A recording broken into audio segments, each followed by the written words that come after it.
एक बार फिर कांग्रेस पार्टी के कार्यकर्ता, उनके दिग्गज नेता जो है वो जम्मू में बाहर निकले हैं प्रदर्शन करने, वो भी सरकार के खिलाफ। और इस बार जो मामला है वो है फ़ोन टैपिंग से जुड़ा हुआ। लगातार सरकार के खिलाफ आवाज़ उठाई जा रही है कि सरकार जो है, जितने भी अपोजिशन में लीडर हैं उनके फ़ोन टैप किए जा रहे हैं, उससे जानकारी जो है वो जुटाई जा रही है। जो मामला है वो है पेगासस फ़ोन टैप को लेकर। लगातार सरकार को घेरने की कोशिश जो है वो अपोजिशन को द्वारा की जा रही है और कांग्रेस के द्वारा लगातार ये कहा जा रहा है कि जो भी ये मामला है ये सरकार को बिल्कुल भी नहीं करना चाहिए था।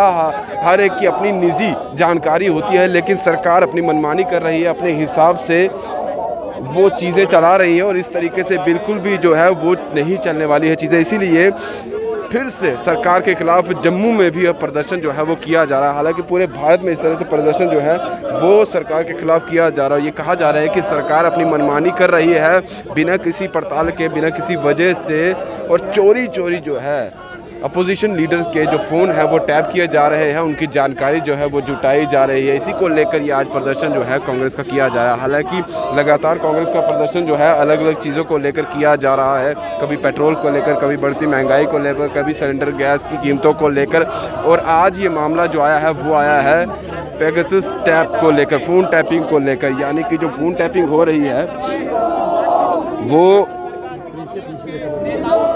बिल्कुल भी जो है वो नहीं होनी चाहिए। इसी को लेकर रविंदर शर्मा अब सरकार को घेरने की कोशिश की जा रही है। हालांकि सरकार की तरफ से सीधे तौर पर कहा जा रहा है कि हमने कोई भी ऐसा कार्य जो है वो नहीं किया है, जो फ़ोन टैपिंग का मामला है वो बिल्कुल भी हमने नहीं किया है। ये बिल्कुल भी सरासर जो सरकार की तरफ से कहा है कि बेबुनियाद इल्ज़ाम जो है वो हम पर लगाए जा रहे हैं। और लगातार ये कहा जा रहा है कि दुनिया भर से जो पूरी जानकारी मैं आपको बता दूं कि 16 बात है ये फ़ोन टैपिंग को लेके। दरअसल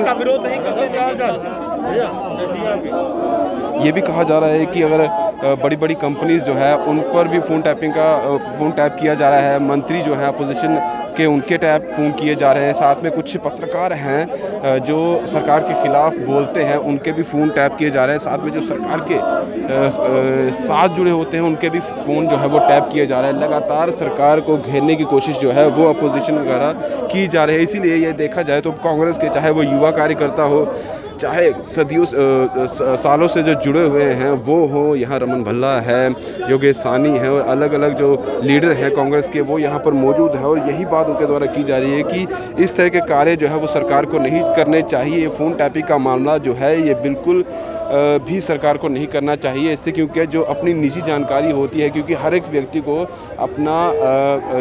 अपनी जो प्राइवेसी होती है वो बना के रखनी पड़ती है, लेकिन सरकार अपनी मनमानी जो है वो हर तरह से चला रही है। जिस तरह से अब फ़ोन टैपिंग का जो मामला है वो भी सामने आया है, उसी को लेकर लगातार आज कांग्रेस का यहाँ प्रदर्शन जो है वो चल रहा है। यहाँ अगर देखा जाए तो शहीदी चौक है, बैरिकेड यहाँ पर लगाए गए हैं। और पुलिस की बात की जाए, जम्मू कश्मीर पुलिस भी यहाँ पर मौजूद है और लेडीज़ पुलिस भी यहाँ पर मौजूद है। और कांग्रेस के झंडे आप देख सकते हैं वहाँ लहराते हुए, क्योंकि यहाँ पर कांग्रेस पार्टी का ऑफिस भी है और उसी के बाहर से यहाँ से आगे तक ये मार्च इन्होंने ले जाना था, ये विरोध प्रदर्शन आगे तक ले जाना था, लेकिन जम्मू कश्मीर पुलिस ने इन्हें यहीं रोक दिया, यहीं पर बैरिकेडिंग लगा दी और यहीं पर अब ये खड़े होकर जो है इनके द्वारा जो है वो प्रदर्शन किया जा रहा है। और इनका यही कहना है कि जो अमित शाह है, जो होम मिनिस्टर हैं, उन्हें इस्तीफ़ा दे देना चाहिए, क्योंकि इस तरह की जो कार्य प्रणाली इस वक्त चलाई जा रही है पूरे देश को लेकर, ये कतई बर्दाश्त हम नहीं करने वाले हैं और इसीलिए आज हम प्रदर्शन ये कर रहे हैं।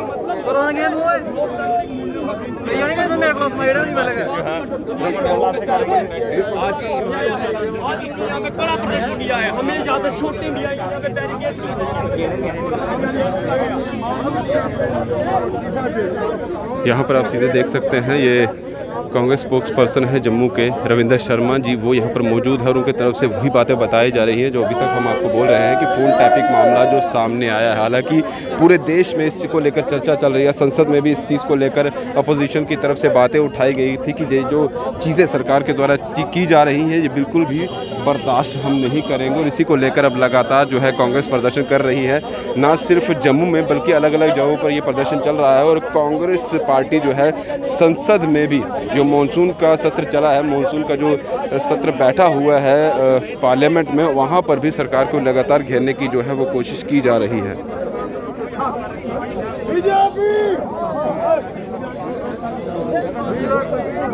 तो यहाँ पर अगर देखें तो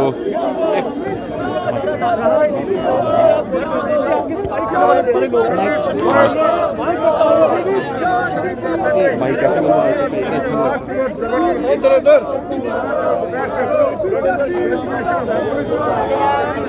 कार्यकर्ता मौजूद है और यहाँ पर अभी क्योंकि इन्हें आगे जाने नहीं दिया गया है, कांग्रेस के कार्यकर्ताओं को बैरिकेडिंग कर दी गई थी और अब ये वापस अगर देखा जाए तो अपनी हेड ऑफिस की तरफ ही निकल रहे हैं और हुजूम काफ़ी ज़्यादा है, काफ़ी ज़्यादा कार्यकर्ता यहाँ पर इस वक्त कांग्रेस के मौजूद हैं। और बात सिर्फ यही है, जितनी भी जो भी सरकार की तरफ से कार्य प्रणाली चलाई जा रही है, चाहे वो महंगाई को लेकर हो या फिर अलग अलग चीज़ों को लेकर, और अब फ़ोन टैपिंग का जिस तरह से मामला सामने आया उसको लेकर भी सरकार को घेरने की जो है वो कोशिश की जा रही है।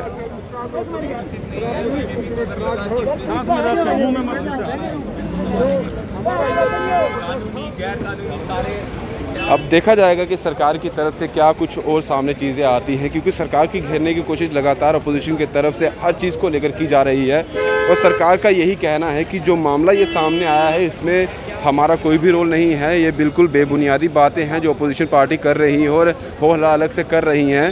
हमने ऐसा कोई भी काम जो है जो देश के विरुद्ध है या फिर जो कानून में नहीं आता है वो हमने बिल्कुल भी नहीं है, ना किसी का टैप फ़ोन किया है और ऐसी कोई भी हमने जो है एजेंसी नहीं रखी है जो फ़ोन टैपिंग कर रही है और ये सरकार लगातार ऐसी बातें कह रही है। लेकिन यही है वो जो प्रदर्शन किया जा रहा है, यही मामला है। अब कांग्रेस देखते हैं अब सरकार आगे क्या रुख अपनाती है, क्योंकि जम्मू में भी जिस तरह से अब इस चीज़ को लेकर प्रदर्शन किया जा रहा है।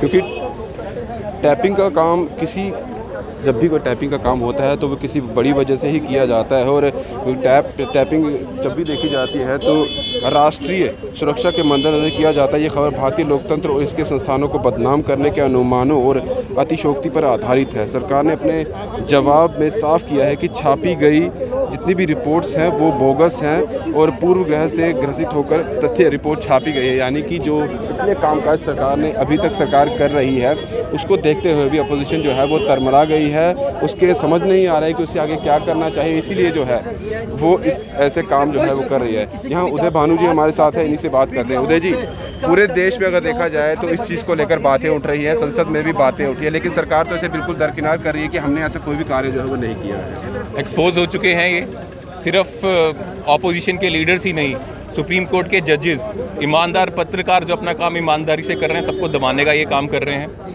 और ये बर्दाश्त नहीं किया जाएगा। जिस संविधान ने इनको प्रधानमंत्री बनाया, जिस संविधान ने इनकी सरकार बनाई है, उस संविधान को मारने का काम बीजेपी सरकार आज कर रही है। इसके खिलाफ आज हम खड़े हैं और बात ये इन 500 लोगों की, इन लोगों की नहीं है। आज इनको दबाया जा रहा है, कल देश के लिए कोई खड़ा होगा उनको भी इस तरह से दबाने का काम मोदी सरकार करेगी, इसलिए इनको रोकना बहुत ज़रूरी है।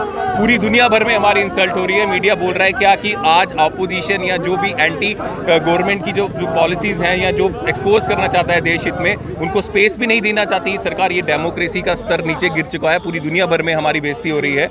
इसलिए देश के लिए, अपनी आज़ादी के लिए, अपने देश के लोगों की प्राइवेसी को सिक्योर करने के लिए ये आवाज़ हम सबको उठानी पड़ेगी।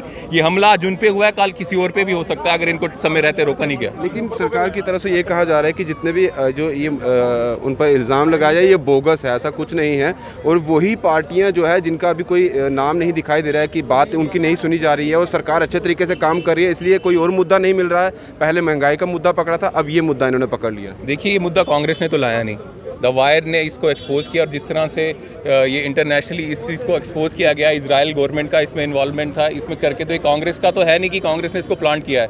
इसमें मोदी सरकार का जो फेलियर है वो सामने आया है और इसमें सिर्फ हम अपोजिशन लीडर्स की बात नहीं कर रहे, और जो डिग्नेटरीज हैं, स्टेटमेंट्स हैं, चाहे वो सुप्रीम कोर्ट के जजेस हों या वो पत्रकार हों जो अपनी जान हथेली में डाल के ईमानदारी से काम कर रहे हैं, उनके ऊपर जासूसी की जा रही है। आप जासूसी कीजिए, देश हित में आतंकवादियों के खिलाफ सब आपके साथ हैं, जब आप भारतीयों की जासूसी कर रहे हो अपनी राजनीति चमकाने के लिए, और दूसरी बात आप राजनीति अपनी चमका रहे हो और उस कंपनी को जो पैसा दे रही है बीजेपी अपनी जेब से नहीं दे रही है, वो टैक्स पे जो लोग हैं हिंदुस्तान जो अपना के लोग जो टैक्स देते हैं उनका पैसा दी जा रहा है। पैसा हम लोगों का, हमारे ऊपर महंगाई की मार डाल रहे हैं, हम कब से लड़ रहे हैं कि महंगाई कम करो, लेकिन कहाँ से कम होगी? जो पैसा हमारी डेवलपमेंट के लिए महंगाई कम करने के लिए लगना चाहिए वो तो फॉरेन की कंपनीज को जा रहा है जासूसी करने के लिए, जिससे बीजेपी को फायदा होगा। इसलिए ये बहुत ही सीरियस इशू है, इसलिए हमें ये लड़ना पड़ेगा और इनको बताना पड़ेगा कि ये बर्दाश्त इंडिया की जनता नहीं करेगी। जब भी फ़ोन टैपिंग की जाती है देश हित में की जाती है, कुछ ऐसी चीज़ें होती है जिन्हें सामने लाना पड़ता है। अब जिस तरह से आपकी तरफ से कहा जा रहा है कि ये जो चीज़ें हैं ये गलत सरकार कर रही है, क्या सरकार को लगता है कि जिन लोगों पर भी ये फ़ोन टैपिंग की जा रही है क्या वो देश के लिए खतरा है? आप लोग खतरा हो? बिल्कुल, सुप्रीम कोर्ट के जजेस खतरा हैं, जो मीडिया के लोग जर्नलिस्ट अपना काम ईमानदारी से कर रहे हैं वो खतरा है।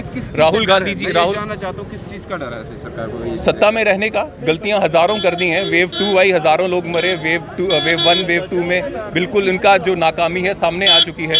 कुछ जवाब देने को कुछ रहा नहीं है, महंगाई हो चुकी है, पेट्रोल डीजल के दाम बढ़ चुके हैं, रसोई गैस के दाम बढ़ चुके हैं, ऐसा कोई क्षेत्र नहीं यहाँ पे महंगाई नहीं हुई है, तो अपनी गलतियों को कैसे छुपाएंगे? कांग्रेस के हों चाहे जर्नलिस्ट हों चाहे जो ईमानदार लोग हों उनको दबाने की कोशिश करेंगे, उनके ऊपर स्पाई। क्या स्ट्रेटजी है कांग्रेस की, क्या स्ट्रेटजी है? राहुल जी क्या सोच रहे हैं इनको भी कैसे अटैक करना है? जर्नलिस्ट किस चीज़ में काम कर रहे हैं? कहीं किसी जर्नलिस्ट को ये तो पता नहीं चल गया कि इन्होंने जो काला काम किया है वो सामने तो नहीं आ गया? ऐसे ही नहीं बैठे बैठे 7 साल में जो काला धन है स्विट्जरलैंड बैंक में वो 3 गुना बढ़ गया। कुछ काम तो मोदी सरकार की गलत पॉलिसियाँ हुई होंगी। सीधे तौर पर आपका कहना है ये डर है सरकार का, तो ये चीज़ें हम करेंगे तो बिल्कुल डर है, अपनी गलतियों को छुपाने की बात है। और अपोजिशन को और वो भारतीय जो ईमानदारी से अपना काम कर रहे हैं उनको दबाने का, और वो क्या कर रहे हैं? वो कोई सरकार की गलती पकड़ तो नहीं रहे, या उनको कोई डर है कि इसने मेरी ये चीज़ जान तो नहीं ली? ये सब चीज़ें करने के लिए इनमें काफ़ी मकसद हो सकते हैं, लेकिन जितने भी मकसद हैं वो गैर संवैधानिक हैं, वो गलत हैं। क्योंकि ये जो आप कर रहे हो, अगर आप करना भी चाहते हो वैसे तो ये थ्रेट है फ्रीडम को, लेकिन आप कर रहे हो, और आप किससे कर रहे हो? भारत के लोगों के पैसों से कर रहे हो। बीजेपी अपनी राजनीति चमका रही है, खुद अपने पैसे खर्चो, तो आप भारत के लोगों के टैक्स पे मनी अपनी घर की और अपनी निजी फ़ायदे के लिए उठा रहे हो, ये गलत है। बात करेंगे तो ये उदय भानु जी थे, इनका सीधे तौर पर यही कहना है कि ये कांग्रेस के युवा कार्यकर्ता हैं, यंगस्टर को ये आगे लेकर आते हैं, उनके लीडर हैं, और क्योंकि सभी कांग्रेस कार्यकर्ता यहीं पर हैं, बड़े बड़े लीडर में हैं, सभी का एक ही मत है, एक ही चीज़ कहना है पूरे देश में जो भी आवाज़ उठाई जा रही है कि जो एक संवैधानिक तरीके से की जानी चाहिए चीज़ें वो सरकार की तरफ से नहीं की जा रही है। लोकतांत्रिक जो है वो सरकार जो है चीज़ें कर रही है, और फ़ोन टैपिंग का मामला तो उन पर किया जाता है जो देशद्रोही होते हैं, जहां उनको लगता है। तो क्या जिन पर भी फ़ोन टैपिंग का मामला सामने आया है, जिन लोगों को फ़ोन टैप किए जा रहे हैं, क्या वो सब देशद्रोही हैं? ये इन सब का कहना है। और इस तरह के अगर मामले सामने आए, इन्होंने यही कहा कि सरकार अब घबराई हुई है, उन्हें पता है कि अब लोग उनसे नाराज़ हैं, इसलिए वो अलग अलग हथकंडे अपना रही है, नए नए मुद्दे ला रही है ताकि अपोजिशन जो है वो सामने ना आ जाए, और वो कहीं ना कहीं जो सरकार की जो नीतियां हैं जो इस वक्त गलत होती जा रही हैं वो सामने लाए, इसलिए वो इस तरह की बेबुनियाद चीज़ें जो है वो करने की कोशिश कर रही है। दीपा भंडारी के साथ राहुल सिंह, राष्ट्रीय सेंट्रल के लिए नमस्कार।